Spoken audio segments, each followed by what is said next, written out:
US President Donald Trump threatens the EU with 35% tariffs if $600 billion investment pledge is unfulfilled. At least one person has died in massive wildfires in southern France as firefighters continue to battle the flames. Japan holds memorial service and ceremony for victims and the remaining survivors of the US atomic bombing of Hiroshima, marking its 80th anniversary. US President Donald Trump has warned that a controversial investment pledge forming part of the EU-US trade deal will need to be honored by the EU, or 35% blanket tariffs will be applied to the bloc. According to Trump, the investment pledge was one of the reasons he had dropped tariffs to a blanket 15% rate. So, if it is unfulfilled, then higher tariffs will kick back in. Speaking on Tuesday after being quizzed on the deal, Trump touted the U.S. position, which a White House fact sheet stated the agreement to include a pledge for the EU to invest $600 billion in the U.S. by the end of Trump's second term. But the EU Commission is unable to design and implement investments on behalf of the private sector.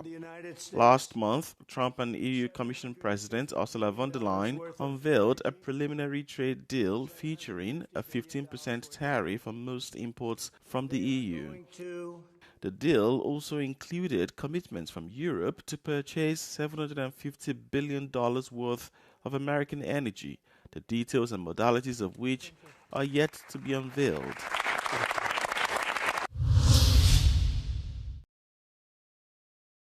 Lebanon's government asked the National Army on Tuesday to prepare a plan to allow only state institutions to carry arms by the end of the year, effectively disarming the militant group Hezbollah. The move comes as Beirut is under international and US pressure to disarm the group, which has been weakened after a nearly 14th-month war with Israel. Many of its political and military leaders are dead. Hezbollah's leader Naim Qassem has rejected calls to disarm and warned that Hezbollah would fight back should Israel resume military operations against it. The Iran-backed group have called for Israel to withdraw from the 5 hills it controls within Lebanon and pause almost daily airstrikes that have killed or wounded hundreds of people. Israel's military has said the 5 locations in Lebanon provide vantage points or are located across from communities in northern Israel, where about 60,000 Israelis were displaced during the war. Hezbollah maintains the deal only covers the area south of the waterway, while Israel and the US say it mandates disarmament of the group throughout Lebanon. Qassem has rejected a government vote over its weapons, saying such a decision should be made unanimously by all Lebanese people. The issue amongst the public, however, is divisive, with some groups calling for the group's disarmament. Iran executed 2 men on separate cases on Wednesday, one accused of spying for Israel and the other of being a member of the Islamic State group. State-run media says the man identified as Rusbah Vadi was conclusively found to have been relaying classified information to Israel's intelligence service, the Mossad. Authorities said Vadi provided information to Israel about an Iranian nuclear scientist who was consequently targeted and killed in June during Israel's 12-day offensive. According to a report, Vadi met with the Israeli Mossad a total of 5 times in the Austrian capital, Vienna, where the information exchange was happening. The Islamic Republic has hanged 7 people so far on charges of espionage during the Israeli-Iran war, sparking fears that a bigger wave of executions is imminent. A man identified as Mehdi Asgharzadeh was accused of being a member of the Islamic State group, commonly known as ISIS. The man reportedly participated in military training in Syria and Iraq, where ISIS still has strongholds, before illegally entering Iran with a 4-member team. State media says Asgharzadeh's team was killed in a firefight with Iranian security forces, and he was arrested and convicted of plotting sabotage. Tehran says the sentences were upheld by Iran's Supreme Court, and that legal procedures were followed before executing both men. Electoral authorities in Bosnia on Wednesday stripped Bosnian Serb leader Milorad Dodik of his presidency and called snap elections to fill the vacated position within 90 days. The decision comes after a state-level appeals chamber upheld a verdict sentencing Dodik to 1 year in prison and a 6-year ban from politics. The latest development leaves a blow for the Bosnian Serb leader, who vowed to stay in office and appeal the Central Electoral Committee's decision. It also adds a new twist to the event of late February when a ruling by a Sarajevo-based court triggered a prolonged high-tension political crisis in the Western Balkan country. Dodik was sentenced by the court in February for going against the decisions of the country's international peace envoy. The Central Electoral Committee had to open the procedure under electoral law to remove him from office. Dodik has attempted to rally all Bosnian Serb political actors to stand behind him. However, the opposition parties have largely refused to do so. At least one person has died in a massive wildfire still burning with intensity in southern France as firefighters continue to battle the flames on Wednesday. While one person has been reported missing, others watched helplessly as their homes were engulfed by the flames.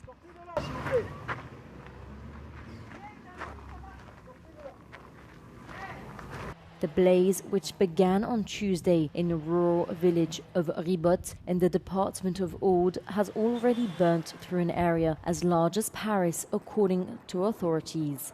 An elderly woman died in her home, while 9 others have been injured, including 7 firefighters, according to authorities. Some 2,000 firefighters have been mobilized, as well as several water bomber aircrafts. French Prime Minister François Bayrou is expected to visit the site on Wednesday afternoon.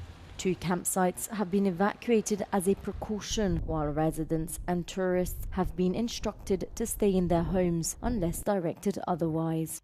This is France's largest wildfire yet this summer.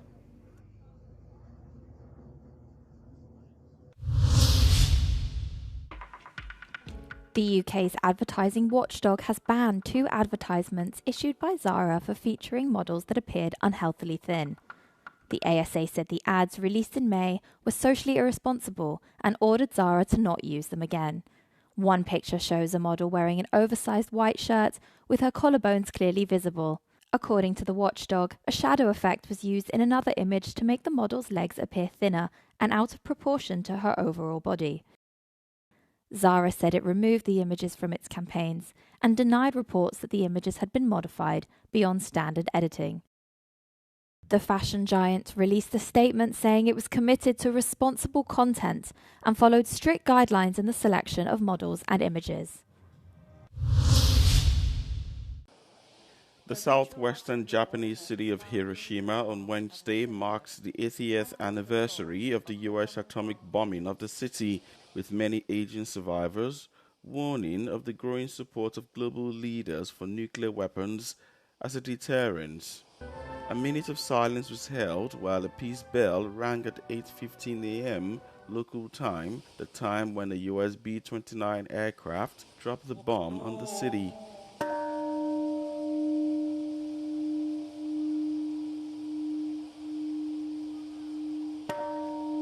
Japanese Prime Minister Shigeru Ishiba, Hiroshima's mayor, and other officials laid flowers and wreaths at the cenotaph.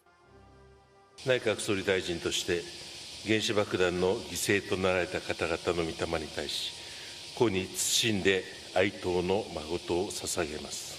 With the number of survivors in rapid decline and their average age now exceeding 86, this is considered the last major milestone memorial event for many of them. The bombing of Hiroshima destroyed the city and killed 140,000 people. The US dropped the Little Boy atomic warhead on the city on 6 August 1945.